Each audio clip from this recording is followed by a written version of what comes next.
I want to say something, and this is to whom it may concern. Now, if it doesn't have anything to do with you, just drop it. If you don't agree with what I'm saying, all right, just leave it. Okay, just delete it from the message. But it's to whom it may concern. If it concerns you, you will know what I'm talking about. Now, I want to go to the history of the priesthood, and I want to speak to something, and it's a doctrine that sometimes people criticize, and I myself looked at it sometimes and said, what's this supposed to say? But when I looked at it very well, I said, these people have a point in what they're saying.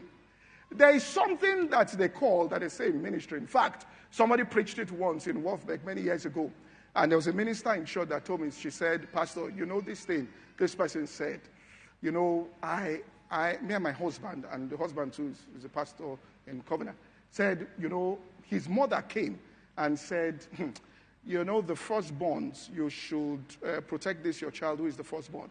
You know, there can be spiritual attack on firstborns. And, you know, I think the boy was behaving somehow. And she was telling them, I said, leave her to watch firstborn. You've started a game.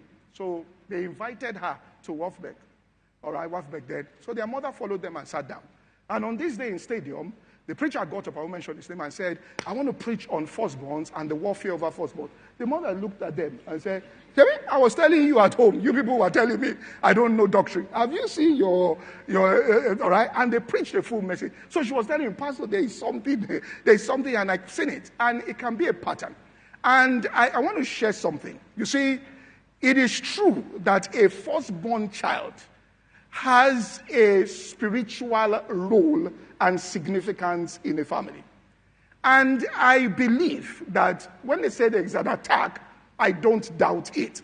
Now, I'm not a firstborn, but so I'm not saying from my standpoint, but I've observed it, all right? And they say it can be a pattern. I've looked at it, and it's there. Because a firstborn, what really happens is that parents train the firstborn, and the firstborn train their siblings, okay? So they'll pour everything to the firstborn will tell the siblings and all of that, okay? I'm telling you, this is how you must eat, this is how you must... So there's something. And when God wanted to bring the children of Israel out of Egypt, he was bringing a lot of powerful judgments, 9 of them. Pharaoh did not agree. So God told Moses, said, on the 10th one, Pharaoh is going to let them go. And that 10th judgment is that all the firstborns, I'm not taking 3 of the children, I'm not taking 2, I'm not taking the whole family.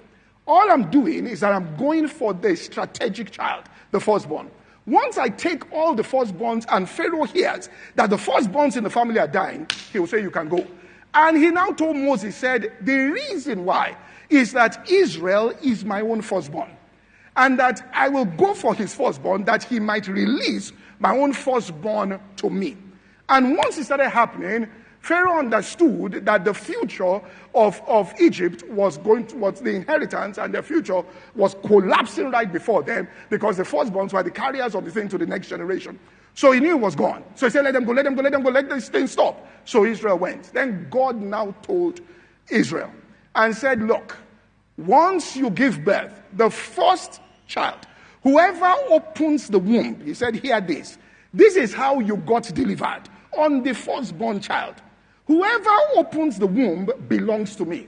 So he now gave them an instruction, hear this, that once that first child is born, take that child and turn that child into a priest, and let that child dedicate their entire lives to me in the courts, in my courts. And what that child is supposed to do is that child is a priest, will be offering up spiritual sacrifices on behalf of the rest of the family. And based on the spiritual sacrifices that firstborn is offering up, the rest of the family there will be prospering. And that the rest of the family should understand that is the priest. He will do no other work, but just be offering up spiritual sacrifices. So the benefits of what they get from the field, they should use to take care of that firstborn child inside the priesthood. Then God said, I said, all right, we'll do it. God said, all right. I just said that to you to make you understand something. That's not exactly what I'm going to do. Now, what I'm going to do is that instead of the firstborn child, I'm going to take the Levites to myself, which means so you don't have to take anybody in your family. I will take an entire tribe called the Levites to myself. So I believe this, and it's to whom it may concern, that if you're a firstborn, all right, there's that spiritual responsibility that you have. And if you're not fulfilling that spiritual responsibility, you can get exposed. And that spiritual responsibility is that it is you as a person that must go into the courts of God and make intercession for that family and stand as the priest of that family. You are the one, you cannot, no matter what anybody does to you in that family, forgive that person because you are standing in a spiritual position. You can't be fighting and causing. You see, it's when you start doing those things that the enemy can have way in. You can't be the one fighting people, and causing trouble and fighting the parents and fighting this and causing division. You are supposed to be there, a priest in that particular place, going in, making intercession. That's why Cain, when he was first born, God came to him and said, "Where is Abel?" He says, "Am I my brother's keeper?" You are your brother's keeper.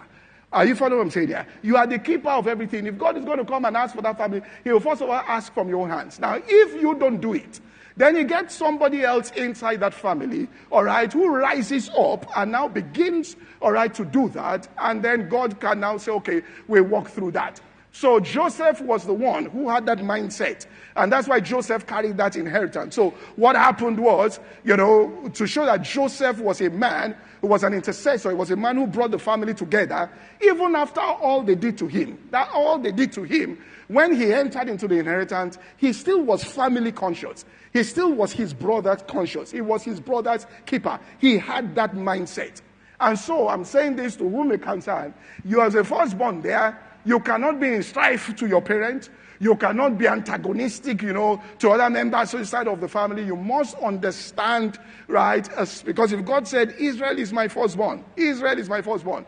And who was it he said? He said, you are my firstborn, the beginning of my strength. He said, unstable as thou art. You are unstable as water. He warned him. He said, you will not excel. He said, Isaac was telling one of his sons, he said, oh, Jacob, this is what you are supposed to do. You will not excel. So it's important that you understand I'm not a first person, so I'm not saying it to myself. All right, the responsibilities that you have, spiritual, all right, speaking. And it's likely that if a firstborn gets born again first in a family, all right, all the children probably will follow that firstborn, all right, and get saved. Because technically, that child, all right, is the leader. Is the child that if one of them wants to do something, there's the firstborn that will go and meet the parents and say, look, I'm saying, let him do it, or let her do it. All right, if they say they want to marry somebody and the parents say, I don't agree. If they go and meet the firstborn says, okay, don't worry, I'll talk to them about it. Can go in there as an intercessor and intercede and make use of that authority. So I believe that sometimes firstborns think that they are just like other children. Are you following what I'm saying here? And when you just leave yourself like that, then you are left like that. All right? So if it doesn't concern you, it doesn't concern you. To whom it may what? Concern.